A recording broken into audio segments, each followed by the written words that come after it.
Hi, we are Lily, Brayden, and Christina, and our presentation is on the 2007 movie Lars and the Real Girl. We'll start with a summary.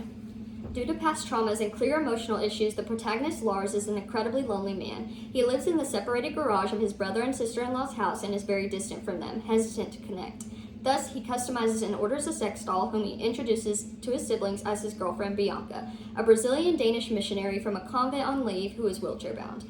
At first, his sister-in-law and brother are both bewildered and uncomfortable, and the brother wants to get rid of her. They decide to take Lars to the doctor under the ruse of having Bianca get a checkup, and the doctor says the best thing they could do is go along with the delusion. So, the entire small town in which they live proceeds to go along with Lars's belief that Bianca is a real girl. Throughout this time, the doctor continually meets with Lars in an attempt to learn more about his psychological state and to figure out a way to help him. As time goes on, the town becomes more and more involved with Bianca, taking her to events and seemingly befriending her, either because they have bought into Lars's delusion or because they think it'll help Lars to pretend alongside him. Throughout Bianca and Lars's relationship, the doctor then begins to discover some inflammatory factors in his life that could be contributing to his delusion. His mother passed away while giving birth to Lars, while his father passed during his youth. Similarly, Bianca's parents passed away when she was born, and she just wants to feel normal.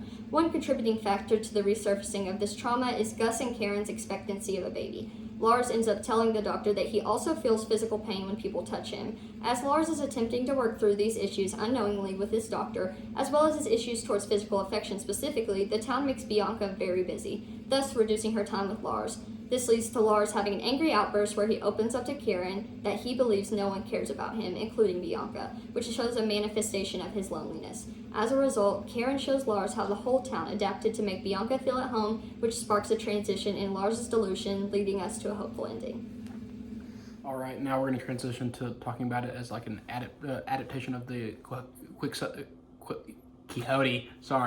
Lars demonstrates a character who uses his imagination, if we can call it that, to cope with his issues of an unsatisfactory life, like Don Quixote. He builds his entire world around this imagined scenario and pulls the other people in his life into it with him. The people around him choose to play into the delusion, either because they love him or because they actually start to believe it as well, or both.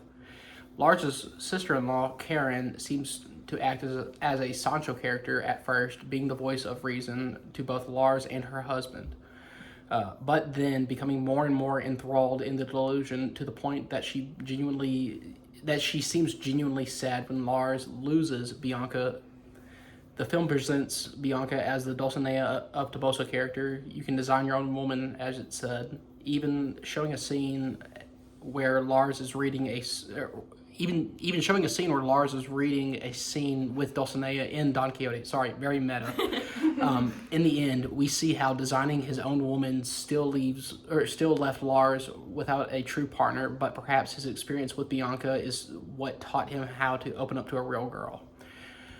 Besides Karen serving as a Sancho-like character, there are further representations throughout the film. Gus, Lars's brother, can be seen as a representation of the barber and priest. Upon being introduced to Bianca, Gus's immediate response is, "What will people think?"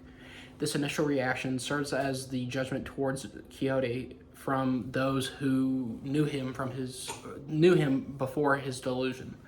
Despite knowing Quixote or Lars prior to the delusions, all characters place distance between themselves and the protagonist, at least at first.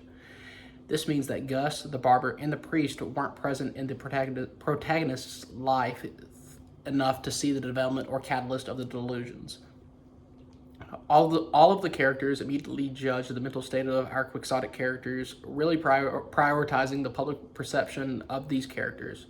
Later in the movie, we see Gus and Karen shift further into the roles of the barber and priest through their contributions to the delusions.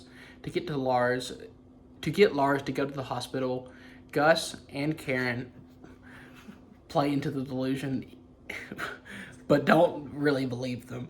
Their intentions are to do whatever it takes to pursue help for Lars and therefore ending the delusions. The movie serves as an interesting adaptation of Don Quixote because it brings in more conversation about mental health and how to help those with mental illness, or at least those with some level of delusion. Drawing assumptions from certain aspects of Lars's character, one can make the conclusion that he possesses some form of spectrum disorder. There are several characteristics one can point to in order to come to this determination, specifically his aversion to direct eye contact with his family and friends. However, he is able to look at his love, Bianca. Furthermore, Lars exhibits an irregular habit of blinking, an attribute often associated with ASD. Another attribute commonly found within ASD is the aversion to physical contact with others, which Lars comes to confront through his sessions with Dagmar, the doctor.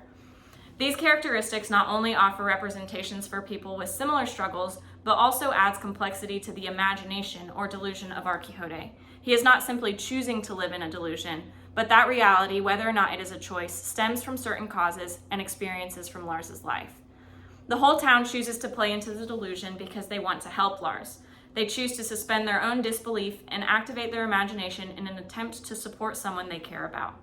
Dagmar says that Lars's delusion will end when he doesn't need it anymore, which demonstrates the significant roles that our imaginations and the delusions we create play in our lives. They offer meaning and purpose. Perhaps the reason the film is a Quixote adaptation is this. Although it may be easy to laugh off the stories, a man falling in love with a sex doll or a man believing he is a knight errant, choosing to think about the deeper implications leads us to reflect on our own lives, the ways we find or create meaning, and how our agency as individuals function. Thank you.